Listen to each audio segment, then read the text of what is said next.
अस्सलाम वालेकुम मतीउल्लाह जान MJ TV। कल चीफ़ जस्टिस काजी फ़ाइज़ ईसा अपने ओहदे का हल्फ उठाएंगे। ईवान सदर में सदर आरिफ अलवी उनसे हल्फ लेंगे। इससे पहले आज चीफ़ जस्टिस उमर अता बंदयाल की आखिरी रात है और आज 12 बजे जस्टिस उमर अता बंदयाल साबिक चीफ़ जस्टिस हो जाएंगे। और आज के दिन हमने सुना कि उन्होंने सुप्रीम कोर्ट के जो मुलाज़मीन हैं उनसे खिताब भी किया, जज्बाती भी हुए हस्ब मामूल, और उनकी आवाज़ भी भर गई। कुछ लोगों के ख़्याल में शायद आंसू भी उन्होंने बहाए, मगर शायद ये पहली बार नहीं कि जस्टिस उमर अता बंदयाल ने यूँ आंसू बहाए। बेंच पे भी आंसू बहाए उन्होंने, और वैसे भी उनकी आवाज़ बड़ी जल्दी भर आती है। मालूम नहीं किस बात पे उनको रोना आ रहा था। अपने उस वक्त पर रोना आ रहा था कि जो वक्त उन्होंने बतौर चीफ़ जस्टिस गुजारा और इंतहाई मतनाज़ा एक चीफ़ जस्टिस के तौर पे उनको हमेशा याद किया गया, तो उस वजह से शायद उनको रोना आ रहा था। मगर फिर कुछ लोग कहते हैं कि शायद जब बंदा ताकत से उतरता है या उसका ताकत का नशा उतरता है तो उस वक्त भी रोना आता है। बहरहाल रोने की कोई भी वजह हो सकती है, मगर एक बात तय है कि जस्टिस उमर अता बंदयाल जैसे शख्सियत जो हैं, उनके अल्फाज जैसे भी हों, अल्फाज का चुनाव जितना भी अच्छा हो,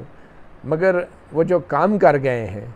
अपने रिमार्क्स के ज़रिए, जिस तरीके से इमरान ख़ान के मुखालफिन का उन्होंने मीडिया ट्रायल किया अपनी ऑब्ज़रवेशंस के ज़रिए, अपनी मर्ज़ी के बेंचेस बना के उन्होंने जिस तरीके से इमरान ख़ान और PTI को रिलीफ़ दी, और फिर उसके बाद अपने फ़ैसलों के ज़रिए जिस तरीके से उन्होंने अपने मुखालफिन यानी सुप्रीम कोर्ट के अंदर ही अपने एक साथी जज और उसकी अहलिया, उनके अहल खाना के ख़िलाफ़ जिस किस्म का एक मीडिया ट्रायल किया गया, तो उस सब को मद्देनज़र रखते हुए जब कोई ये कहता है ना कि चीफ़ जस्टिस उमर अता बंदयाल रो पड़े या जज्बाती हो गए या आवाज़ भर आई, तो उस पर सिर्फ़ एक ही लफ्ज़ जहन में आता है और वो है मुनाफ़िकत का। क्योंकि अगर जस्टिस उमर अता बंदयाल के कुछ फ़ैसलों को पढ़ा जाए जो जस्टिस काजी फ़ाइज़ ईसा के केस में उन्होंने लिखे हैं, तो फिर आपको समझ आएगी कि हकीकत में इस शख्स की असलियत क्या है। इस शख्स ने इस्टेब्लिशमेंट की मदद से पनामा बेंच के बदनाम ज़माना जो केस था,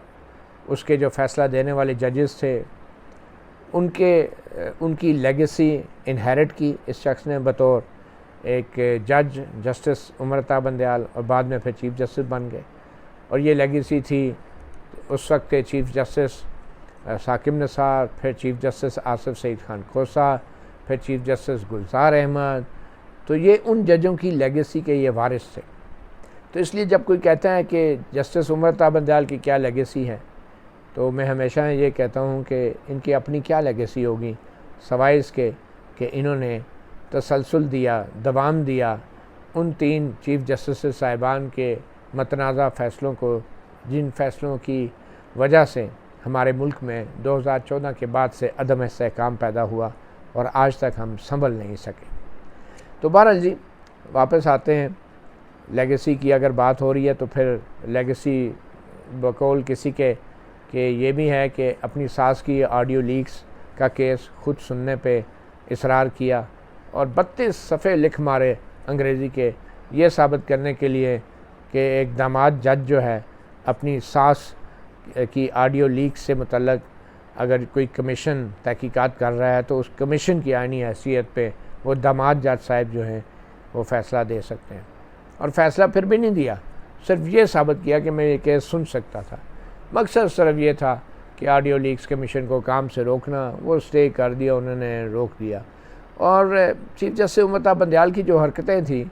उसमें ज़्यादातर स्टे ऑर्डर पे ही वो आखिर में अपने आप को बचाते रहे। इसी तरह प्रैक्टिस एंड प्रोसीजर एक्ट को भी देख लें, पार्लियामेंट ने जो पास किया था, जिसमें चीफ़ जस्टिस के बेंचों की तश्कील के अख्तियारात को मशरूत कर दिया था 3 सीनियर तरीन जजों की अक्सरियती फ़ैसले से, उनकी कमेटी के अक्सरियती फ़ैसले से। उसको भी सस्पेंड कर दिया 8 जजों की सरबराही करते हुए चीफ जस्टिस उम्मत बंदयाल ने, और वो भी उसके बाद दोबारा केस लगाए नहीं। तो स्टे ऑर्डरों पे ये काम चलाते रहे। तो जनाब कल चीफ जस्टिस काजी फायज़ ईसा हल्फ उठाएंगे ऐवान सदर में। ये वही ऐवान सदर है और ये वही सदर है कि जहाँ से जस्टिस काजी फायज़ ईसा के ख़िलाफ़ एक खौफनाक और ऐसा ख़तरनाक और एक ऐसा शर्मनाक रेफरेंस निकला था कि जिसने जस्टिस फायज़ ईसा और उनके अहल खाना के मीडिया ट्रायल की एक घिनौनी साजिश की बुनियाद रखी। और ये जो शख्स ऐवान सदर में बैठा है, जो अपनी मुद्दत मुलाजमत भी पूरी कर चुका है बतौर सदर 8 सितंबर को, ये शख्स अब हल्फ लेगा एक ऐसे जज से बतौर सरबरा अदलिया कि जिस जज के ख़िलाफ़ इसने उल्टे सीधे इल्ज़ामात पर मुश्तमिल रेफरेंस पर बग़ैर अपना दिमाग इस्तेमाल किए, माइंड अप्लाई किए, एक रेफरेंस दायर किया था। और बेशर्मी की इंतहा ये देखें कि इस रेफरेंस को जो सदर आरिफ अलवी ने भेजा था, सुप्रीम कोर्ट के 10 जजों ने उठा के कूड़ेदान में फेंक दिया। ये और बात है कि बाद में फिर जस्टिस उम्मत बंदयाल ने अपनी नई एक कहानी चलाई और साजिश की और फिर ख़ुद ब खुद FBR को लिख दिया। लेकिन आरिफ अलवी नामी सदर का ये रेफरेंस जो था, इसको कूड़ेदान में फेंका, सब जजों ने मुस्तरद किया। इसके बावजूद भी सदर आरिफ अलवी को शर्म नहीं आई, वो बदस्तूर मौजूद रहे। तो जब इतनी बड़े एक शिकस्त के बाद सदर आरिफ अलवी को शर्म नहीं आई, तो यकीनन कल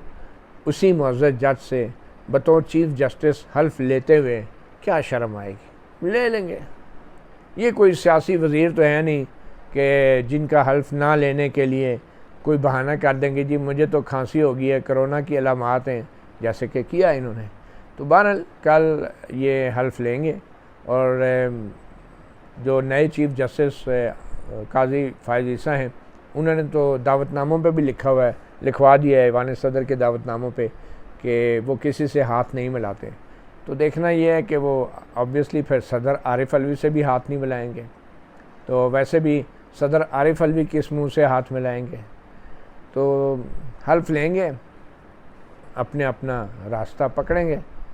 तो कल सदर आरिफ अलवी के लिए भी मैं समझता हूँ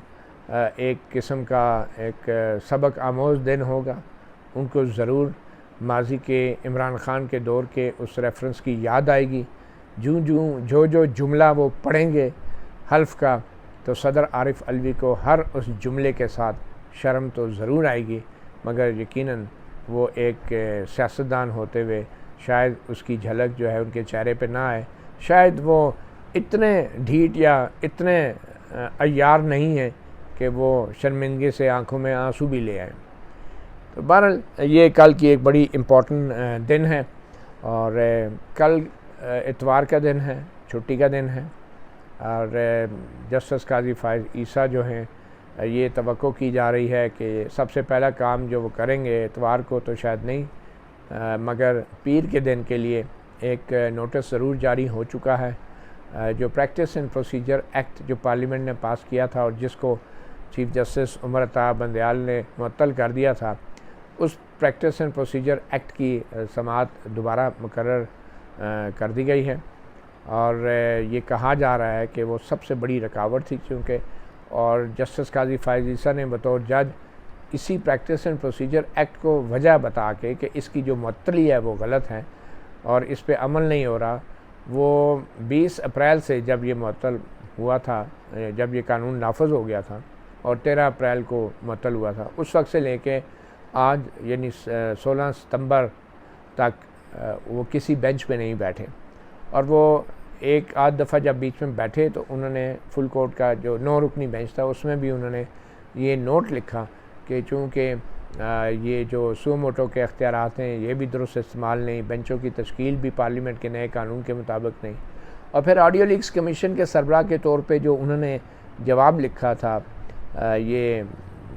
चीफ जस्टिस उमर अता बंदयाल की सरबराही में कायम बेंच को, तो उसमें भी ये कहा था कि जब तक प्रैक्टिस एंड प्रोसीजर एक्ट का फौरी फ़ैसला होना चाहिए और पार्लियामेंट का बनाया गया कानून है तो वो उस बेंच का हिस्सा वो जो बेंच है उसकी तश्कील दुरुस्त नहीं हुई है, तो इसलिए इस बेंच को जो है सुप्रीम कोर्ट को ख़ास तौर पे पहले प्रैक्टिस एंड प्रोसीजर एक्ट का फ़ैसला करना चाहिए। तो ये वो एक किस्म की जो पोजीशन ले ली थी जस्टिस काजी फ़ाइज़ ईसा ने बतौर जज, और तकरीबन 4-5 महीने कोई केस ही नहीं सुने, तो अब अचानक वो कैसे पीर के दिन बतौर चीफ जस्टिस जो है वो केस सुनना शुरू कर दें, नॉर्मल केसेस। तो सबसे बड़ी रुकावट और सबसे अहम जो मसला है वो यही प्रैक्टिस एंड प्रोसीजर एक्ट है, इसलिए पीर के दिन के लिए उसके ऊपर समाअत मुकर्रर कर दी गई है। अब प्रैक्टिस एंड प्रोसीजर एक्ट की जो पहले जो स्टे ऑर्डर जारी किया था वो 8 जजों के बेंच ने किया था, उसमें से चीफ जस्टिस मता बंदयाल जो हैं वो निकल गए। तो उनके जाने के बाद फिर चीफ जस्टिस का रवायती तौर पे इख्तियार होता है कि वो किसी और जज को तैनात करे, लेकिन तकनीकी एतबार से वो बेंच अब टूट चुका है, वो बाकायदा उसकी समाअत हुई नहीं है, सिर्फ एक नोटिस जारी किया और सुने बगैर फ्रीकेन को सस्पेंड कर दिया था प्रैक्टिस एंड प्रोसीजर एक्ट। तो ये बेंच तश्कील 9-20 की हो सकती है, नया बेंच भी बना सकते हैं। अब वो चीफ जस्टिस जो हैं उन्होंने जो अब तक की इतलात हैं वो बजाय इसके कि वो कोई बेंच बनाते 5 या 4 जजों का जिससे तासुर मिलता कि वही पुराना चीफ जस्टिस वाला अख्तियार इस्तेमाल कर लिए, तो उन्होंने जो इतलात हैं कि फुल कोर्ट बना दिए, क्योंकि ये सबसे बड़ा चैलेंज है। प्रैक्टिस एंड प्रोसीजर एक्ट मुअत्तल है, तो और सुप्रीम कोर्ट का जो चीफ जस्टिस है, जो नया चीफ जस्टिस है, वो ये समझता है कि जब तक उस कानून पे अमल नहीं होगा तो मामलात आगे नहीं बढ़ेंगे, तो उन्होंने एक फुल कोर्ट बना दिया। अब यकीनी तौर पे फुल कोर्ट भी उन्होंने अपने नेक्स्ट 2 सीनियर मोस्ट जजेस के मशवरे से ही बनाई होगी, जैसा कि प्रैक्टिस एंड प्रोसीजर एक्ट में कहा गया है, वो कि उस कानून के तहत नहीं बल्कि रज़ाकाराना तौर पे उन्होंने वॉलंटरीली पूछ लिया होगा, ताकि कम से कम असूली तौर पे वो गलत ना हो। तो फुल कोर्ट का इतलात हैं कि वो अब पीर के दिन बैठेगी। जब ये प्रैक्टिस एंड प्रोसीजर एक्ट का स्टे ऑर्डर ख़त्म होता है, लेट्स से कि वो फुल कोर्ट कहती है कि ये स्टे ऑर्डर जो है वो ख़त्म किया जाता है, तो अब आगे उनके बाद 2 रास्ते हैं। एक तो ये कि फुल कोर्ट ये भी डिसाइड कर सकती है कि ये जो पटिशन है पार्लियामेंट के कानून के ख़िलाफ़ ये काबिल समाअत ही नहीं है, तो उसको उसी रोज़ जो शुरू में ही समाअत करके उसको रद्द कर दें। दूसरा ये है कि अगर स्टे हट जाता है तो फिर अगली तारीख पड़ जाएगी, मगर स्टे अगर हट जाता है तो कानून जो है फील्ड में आ जाएगा। जब कानून फील्ड में आ जाएगा तो कानून उस तारीख से फील्ड में आएगा जो तारीख कानून के अंदर जिसका जिक्र है, यानी जिस रोज़ वो पास हुआ या जिस रोज़ का नोटिफिकेशन है, यानी कि 20 अप्रैल का। तो जब वो 20 अप्रैल से इफ़ेक्ट में आएगा तो 20 अप्रैल के बाद जितने भी बेंच जस्टिस उमर अता बंदयाल बनाते रहे हैं उनके ऊपर एक सवाल पैदा हो जाएगा कि उस कानून में जो तरीका था वो तरीका अपनाया नहीं गया। जस्टिस बंदयाल ने जो है वो बेंच बनाते रहे और बहुत से फ़ैसले भी कर डाले, तो फिर वो बेंच ही अगर गैर कानूनी तौर पे बनते रहें तो फिर उनके फ़ैसलों की क्या हैसियत होगी। तो ये सवाल उठेगा। तो ये मुमकिन है कि अगर ये कानून उस तारीख से बहाल हो जाता है, जैसे कि कानून के अंदर जिक्र है कि ये इमीडिएटली ये लागू होगा, तो कानून के अंदर ही लिखा है, तो फिर तो जितने फ़ैसले बाद में चीफ जस्टिस उमर अता बंदयाल ने किए हैं, जैसा कि ये नैब के फ़ैसले हैं, जैसा कि ऑडियो लीक्स कमीशन के फ़ैसले हैं, जैसा कि ये रिव्यू जो मुस्तरद हुआ है इलेक्शन कमीशन का पंजाब में 14 मई के इलेक्शन का, ये फ़ैसले हैं, या दूसरे जितने भी फ़ैसले आते रहे हैं, वो सारे फिर तकनीकी एतबार से उनकी आइनी हैसियत मशकूक हो जाएगी। और एन मुमकिन है कि जो फुल कोर्ट है अपने ऑर्डर में ये भी कहे कि चूँकि ये कानून जो है उसी तारीख से लागू है जिस तारीख से ये नोटिफाई हुआ है, यानी कि 20 अप्रैल से, तो उसके बाद जितने भी बेंच बने उनकी तश्कील गैर आइनी थी और उनके फ़ैसलों की कोई हैसियत नहीं है, तो फिर तो मामला बैक टू ज़ीरो आ जाएगा। और चीफ जस्टिस उमर अता बंदयाल ने जिस तरीके से कवानीन को मुअत्तल किया, ऑडियो लीक्स कमीशन को मुअत्तल किया और अपने अख्तियारात से चिपके रहे, अपनी सास की ऑडियो लीक की तहकीकात से कमीशन को रोका, तो फिर ऐसे जजों के ऐसे फ़ैसलों के ख़िलाफ़ तो इसी तरह का झाड़ू फेरना बहुत ज़रूरी है, और वो भी फुल कोर्ट की तरफ से। तो फुल कोर्ट के लिए ये एक सबसे बड़ा चैलेंज तो यही होगा कि प्रैक्टिस एंड प्रोसीजर एक्ट। तो ये जो फुल कोर्ट है, फिर इसके बाद मेरे ख़्याल में ये तो अदालत कमरे अदालत में बैठ के सब कुछ होगा, लेकिन एक फुल कोर्ट होती है जो जजेस कॉन्फ्रेंस रूम में बैठते हैं इंतज़ामी साइड पे, और ये जो इंतज़ामी साइड पे कॉन्फ्रेंस रूम में चाय की प्याली के ऊपर बैठते हैं जो खुली अदालत में नहीं होता, तो वहाँ पे ये जजेस जो हैं अपनी सुप्रीम कोर्ट के इंतज़ामी मामलात देखते हैं और अपनी सुप्रीम कोर्ट के कवायद भी इनके पास अख्तियार होता है बनाने का। और ये जो सुप्रीम कोर्ट रूल्स बने हुए हैं ये भी इसी तरह चाय की प्याली वाली फुल कोर्ट, यानी कि कॉन्फ्रेंस रूम में बैठ के इंतज़ामी साइड पे फुल कोर्ट ने ये कवायद बनाए हुए हैं, जैसे कि ये कवायद हैं कि दरख्वास्त कैसे दायर होगी, नज़रसानी कैसे दायर होगी। तो यही वो कवायद हैं जिनमें प्रैक्टिस एंड प्रोसीजर एक्ट ने अमेंडमेंट की थी। तो अब जो प्रैक्टिस एंड प्रोसीजर एक्ट अगर बहाल हो जाता है तो बड़ी हद तक जो सू मोटो अख्तियारात का मामलात हैं वो सू मोटो अख्तियारात के मसले भी हल हो जाएंगे। यानी जो पहले सिर्फ फ़र्द वाहिद एक चीफ जस्टिस उठ के सू मोटो अख्तियार इस्तेमाल करता था, उसका डंडा घुमाता था और चीफ जस्टिस उमताब बंदयाल जो है वो ये कहते थे, और इन अख्तियारात को जस्टिस मुनीब अख्तर, जस्टिस इजाज़ुल एहसन और चंद दूसरे जजों ने जो है कोशिश की सुप्रीम कोर्ट के फ़ैसले के अंदर इनको तहफ़्फ़ुज़ देने की, और ये भी कह दिया कि ये जो रूल्स हैं ये तो खुदा न खासा पता नहीं आइन और की हैसियत अख्तियार कर गए हैं। तो ये जो सुप्रीम कोर्ट के रूल्स जो हैं इसमें चाय की प्याली के ऊपर फुल कोर्ट जो है वो इन कवायद में भी तब्दीली कर सकती है। और प्रैक्टिस एंड प्रोसीजर एक्ट के बाद तो ऑब्वियसली फिर सू मोटो अख्तियारात भी जो हैं अब उनका भी कोई ना कोई तरीक़ाकार जो है वो हतमी तौर पे उनको रूल्स का भी हिस्सा फिर बनाना पड़ेगा, क्योंकि लॉ आ गया तो रूल्स भी बनाने पड़ेंगे। जब प्रैक्टिस एंड प्रोसीजर एक्ट आ गया है तो उन्हीं चीज़ों लाजम है कि वही चीज़ें फिर सुप्रीम कोर्ट के रूल्स में भी रिफ्लेक्ट हों, और वो रूल्स जो हैं फिर वो चाय की प्याली के ऊपर बैठी फुल कोर्ट तरतीब दे सकती है। तो उसके अंदर जो है बेंच तश्कील देने का वही होगा, फिर 3 रुकनी सीनियर मोस्ट जजों की कमेटी तश्कील होंगी। फिर सुप्रीम कोर्ट को ये जब एक बैठ ही रहे हैं चाय की प्याली के ऊपर, और ये चाय की प्याली के ऊपर पीर के दिन नहीं हो सकता या अगले रोज़ मंगल के दिन बैठे हैं, क्योंकि ओपन कोर्ट में तो ये बैठना नहीं है, तो फिर वो ये भी तय कर सकते हैं कि जो फ्रीडम ऑफ एक्ट इन जो कानून है, जो कि मालूमात तक रसाई का, जो आइन में 19A 18वीं तरमीम के तहत आवाम को हक़ दिया गया कि तमाम सरकारी महकमों का जो रिकॉर्ड है वो हर शहरी पूछ सकता है कि भाई आप कितने लोग हैं, आपका क्या दायरा क्या करता है, कितने मुलाजमीन हैं, कितनी तनख्वाहें लेते हैं, क्या मुराद है, वो हर शहरी को आइनी हक़ दे दिया गया। तो उसके तहत एक फ्रीडम ऑफ इंफॉर्मेशन एक्ट बना, इंफॉर्मेशन कमीशन भी बने चारों सूबों में भी, इस्लामाबाद में भी। तो फिर सुप्रीम कोर्ट ने यह फ़ैसला करना है कि सुप्रीम कोर्ट के हवाले से जो दरख्वास्तें माजी में आती रही हैं कि भाई जजों की मालूमात दें, इनके एहसासों की मालूमात दें, इनके मुराद की मालूमात दें, इनके प्लाटों की मालूमात दें, तो उन दरख्वास्तों का क्या करना है। क्योंकि जस्टिस बंदयाल के दौर में तो सुप्रीम कोर्ट ने कहा कि हम तो मालूमात देते ही नहीं हैं जजों के प्लाटों मुराद के बारे में, बल्कि उन्होंने तो कई दरख्वास्तों के ऊपर हाई कोर्ट में वो दरख्वास्त गुजार बन गए। सुप्रीम कोर्ट का रजिस्ट्रार हाई कोर्ट में पेश हो रहा है सुप्रीम कोर्ट की तरफ से कि जी ये कानून हम पे लागू नहीं होता।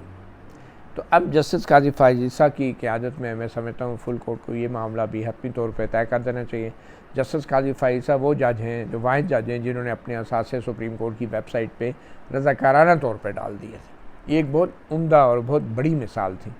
और मेरे ख्याल में अब इसको एक हतमी तौर पे कवायद का भी हिस्सा बना देना चाहिए, बल्कि एक तरीक़ाकार वज़ा कर देना चाहिए सुप्रीम कोर्ट की वेबसाइट पे कि कोई भी शहरी जो है कोई मालूमात अगर सुप्रीम कोर्ट के जजों के बारे में, सुप्रीम कोर्ट की इंतज़ामी मामलात के बारे में मांगना चाहता है जो पब्लिक रिकॉर्ड है, तो वो उसको एक ख़ास फॉर्म में वो सुप्रीम कोर्ट के रजिस्ट्रार को जमा कर, रजिस्ट्रार उसको देने का पाबंद होगा। और जो इन्फॉर्मेशन एक्ट है, जो कि right to information, access to information act है, वो उसमें लिखा है कि तमाम अदालतें इस कानून को उन पर लागू होगा। तो सुप्रीम कोर्ट को भी सबमिट करना चाहिए इस्लामाबाद की प्रेमिसेस में। तो ये भी एक फुल कोर्ट का एक सब्जेक्ट मैटर हो सकता है। असासों की डिक्लेरेशन के ऊपर भी जजेस हज़रात जो हैं वॉलंटरली अपने वो डिक्लेयर कर सकते हैं। फिर एक और मसला है रजिस्ट्रार का, जो पब्लिक अकाउंट कमेटी में पेश नहीं हो रहे होते, वो कहते हैं कि हम किसी को जवाब दे नहीं है। उस हवाले से सुप्रीम कोर्ट ने एक ऑर्डर भी जारी कर दिया था और उसमें स्टे भी कर दिया था, रजिस्ट्रार को रोक दिया था कि वो पब्लिक अकाउंट कमेटी में पेश नहीं होगा, और वो पिछले 10-12 साल से वो स्टे भी चल रहा है, रजिस्ट्रार जाता ही नहीं है पब्लिक अकाउंट कमेटी में। कुछ लोगों का ख्याल है कि शायद सुप्रीम कोर्ट का जो बजट है वो फेडरल कंसोलिडेटेड फंड से नहीं आता, वो एक डिफरेंट अकाउंट है, जिसकी वजह से ऑडिटर उसको पब्लिक अकाउंट कमेटी के सामने उसकी ऑडिट रिपोर्ट नहीं जाती और ना ही वो जाके जवाब दे है पब्लिक अकाउंट कमेटी को। तो उस हवाले से भी मेरे ख्याल में सुप्रीम कोर्ट का एक अगर स्टे चल रहा है तो उस पर उस केस को निकाल के उसका कोई अपनी फ़ैसला कर दें, आइन की तशरीह कर दें, अगर वाकई ये बहुत बड़ा कोई आइनी मामला है। और फिर एक और सवाल जो जस्टिस काजी फाइज़ के ख़िलाफ़ जब वो रेफरेंस चल रहा था सुप्रीम कोर्ट में, तो जस्टिस काजी फाइज़ बार बार कहते हैं कि मेरे रेफरेंस को लाइव दिखाया जाए मीडिया पे। तो उस वक्त भी एक अलहदा दरख्वास्त के ऊपर सुप्रीम कोर्ट ने फ़ैसला किया था कि ये मामला जो है फुल कोर्ट इंतज़ामी साइड पे, यानी चाय की प्याली के ऊपर फुल कोर्ट जो है वो तय करेगी। अगर वो तय कर दी है, उसका अख्तियार है, वो लाइव भी प्रोसीडिंग दिखा सकते हैं। तो आई एम श्योर कि ये मामला जस्टिस काज़ी फ़ाइज़ ईसा उठाएंगे फुल कोर्ट के अंदर, चाय की प्याली वाली फुल कोर्ट, और फिर वो फ़ैसला करें कि जो इम्पोर्टेंट हियरिंग्स हैं उनको लाइव दिखाएं। लोग ऐसे धक्के खाते हैं, सुप्रीम कोर्ट में हजूम बना लेते हैं, क्राउड हो जाता है। लोग लाइव स्ट्रीम देखें, इंटरनेट पे घर बैठे देखें कि पाकिस्तान की आला तरीन अदालत में इंसाफ कैसे होता है, जजेस क्या बातें करते हैं, वकला क्या दलाइल देते हैं। इससे लोगों के शऊर में भी थोड़ा इजाफा होगा, उनको भी पता चलेगा आइन क्या है, कानून क्या है, और सबसे बढ़ के ये कि उनके शहरियों के बुनियादी हकूक़ क्या हैं। तो ये वो फुल कोर्ट का एक एजेंडा है जो मेरे ख्याल में चाय की प्याली के हवाले से बड़ा इम्पोर्टेंट है। अब ये ज़हन में रखें कि जो चीफ़ जस्टिस हैं वो सुप्रीम जुडिशल काउंसिल के भी सरबराह हैं, और सुप्रीम जुडिशल काउंसिल जो हैं ये वो एक आइनी इदारा है आर्टिकल 209 के तहत, कि जो हाई कोर्ट और सुप्रीम कोर्ट के जजों के ख़िलाफ़ जो शिकायत होती हैं आम शहरियों की, उनको शिकायत कहते हैं, और जो सदर के ज़रिए हुकूमत भेजती है वो रेफरेंस होता है। तो उन शिकायत और सदारती रेफरेंस के ऊपर फ़ैसले करते हैं। तो बहुत सारी सुप्रीम जुडिशल काउंसिल के अंदर शिकायत भी पेंडिंग है। कम से कम लोगों को ये बता दें, ये तय कर ले सुप्रीम जुडिशल काउंसिल अपना इजलास बुला के, कि जो शिकायत हैं उनकी एक बाकायदा फ़हरिस्त जो है वो वेबसाइट के ऊपर जारी कर दी जाएगी कि ये शिकायत है, ये जज साहब है और ये एक शहरी है। लेकिन सिर्फ उन शिकायत की कि जो हतमी तौर पे सुप्रीम जुडिशल काउंसिल समझती है कि ये इस काबिल हैं कि इनके ऊपर प्रोसीडिंग की जा सकती है। तो कोई मयार मुकर्रर कर दें, वरना तो आपको पता है हर शहरी शिकायत डाल देगा ताकि जज का नाम भी आ जाए और शिकायत भी छप जाए। नहीं, सिर्फ उन शिकायत की इंफॉर्मेशन जो है वो कम से कम कुछ information for the sake of right to information website पे आ जानी चाहिए, और फिर उन रेफरेंसेस का जल्द फैसला भी होना चाहिए। इंक्वायरीज़ भी होनी चाहिए, और इसमें कोई हर्ज नहीं है कि अगर ये ओपन प्रोसीडिंग्स हो, क्योंकि जजेस को तो किसी की परवाह नहीं होनी चाहिए। जजेस को तो पॉलिटिशियंस से मुख्तलिफ होना चाहिए। अगर उन पर इल्ज़ाम लगते भी हैं तो उनको अपने कंडक्ट से और अपने फ़ैसलों के ज़रिए उन इल्ज़ामात को झूठा साबित करना चाहिए। तो अगर कोई इल्ज़ाम लगाता है, एक प्रोसीडिंग है, तो जजेस को पोजीशन लेनी चाहिए, और पब्लिकली वो ओपन जज अगर कह देता है कि मेरी प्रोसीडिंग ओपन कर दें तो ओपन कर दें, लेकिन ये ऑप्शन लीगली जज को ज़रूर देना चाहिए, और इस हवाले से कोई कवायद जो है सुप्रीम जुडिशल काउंसिल को बना देना चाहिए, और फिर इनके फ़ैसले जल्द भी होने चाहिए।